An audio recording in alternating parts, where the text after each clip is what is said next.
राहुल गांधी बनाम दिल्ली यूनिवर्सिटी। दोस्तों, ये मुद्दा हाल फिलहाल बड़ा दिलचस्प होता जा रहा है। पहले यूनिवर्सिटी के छात्रों ने डीयू में घुसे राहुल गांधी को कैंपस से शर्मसार कर भगाया और अब वहां की फैकल्टी ने राहुल गांधी पर एजुकेशनल इंस्टीट्यूशंस के साथ राजनीति और झूठे नैरेटिव फैलाने का आरोप लगाया है।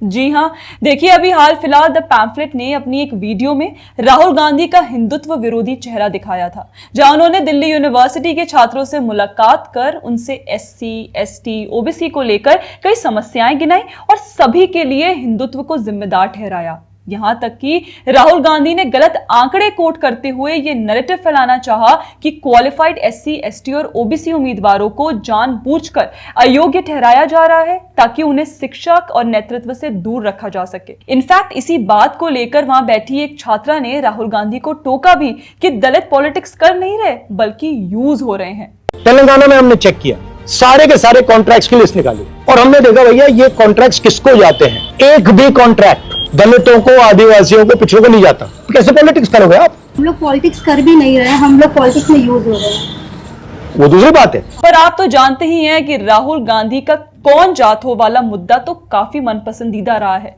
पर अब जब राहुल गांधी के इसी जातिवाद थ्योरी और वाक्य को लेकर बेबुनियाद बातें हुई तो दिल्ली यूनिवर्सिटी के वाइस चांसलर योगेश सिंह ने उन्हें लताड़ते हुए कहा कि राहुल गांधी ने जो डाटा दिया वह पूरी तरह से गलत है। अच्छा होता अगर वह कुछ भी ऐसा लिखने या बोलने से पहले हमसे डेटा मांग लेते। अरे भाई, मम्मी के स्क्रिप्ट को फॉलो करने वाले बेटे को लगता है इस बार किसी और ने स्क्रिप्ट पकड़ा दी, इसलिए आंकड़े थोड़े इधर उधर हो गए। खैर, यहां हम एक रिपोर्ट को हवाला देते हुए राहुल गांधी के बेबुनियाद और झूठे जातिवाद वाले आंकड़ों को करेक्ट करते हुए अपनी जनता के सामने सही आंकड़े रखना चाहते हैं।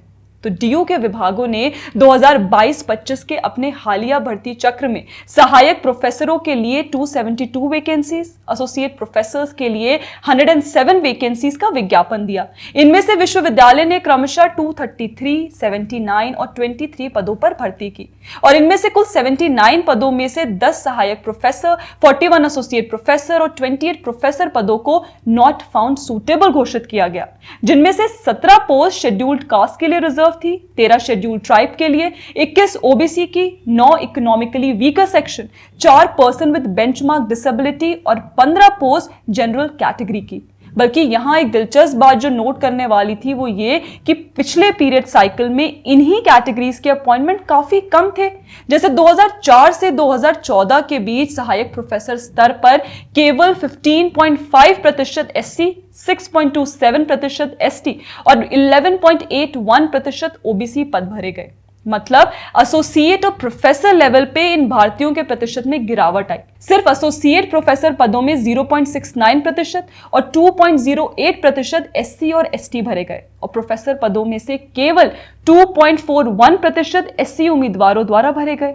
इसका मतलब प्रोफेसर के पद के लिए एसटी, ओबीसी या ईडब्ल्यूएस श्रेणियों के तहत कोई नियुक्ति दर्ज नहीं की गई। वहीं दूसरी तरफ 2015 से 2025 के आंकड़ों की बात करूं तो डीयू ने अपने विभागों में 509 संकाय सदस्यों की नियुक्ति की, 426 सहायक प्रोफेसर, 59 एसोसिएट प्रोफेसर और 24 प्रोफेसर्स। इनमें एससी का प्रतिनिधित्व क्रमशः 14.79%, 16.95% और 12.5% था, जबकि एसटी नियुक्तियां 7.28%, 3.39% और 4.17% थी। बाकी अगर मैं एफिलिएटेड कॉलेजेस की बात करूं तो 2022 और 2025 के बीच सहायक प्रोफेसरों के लिए 4,491 रिक्तियां थी, जिनमें से 4,414 भरी गई। इनमें से 77 पदों को एनएफसी घोषित किया गया, जिनमें एससी पदों का 0.09%, एसटी का 0.11%, ओबीसी का 0.27% और ईडब्ल्यूएस का 0.56% शामिल है, जो विश्वविद्यालय के विभागों की तुलना में कॉलेज स्तर पर तुलनात्मक रूप से कम एनएफएस उपयोग को दर्शाता है।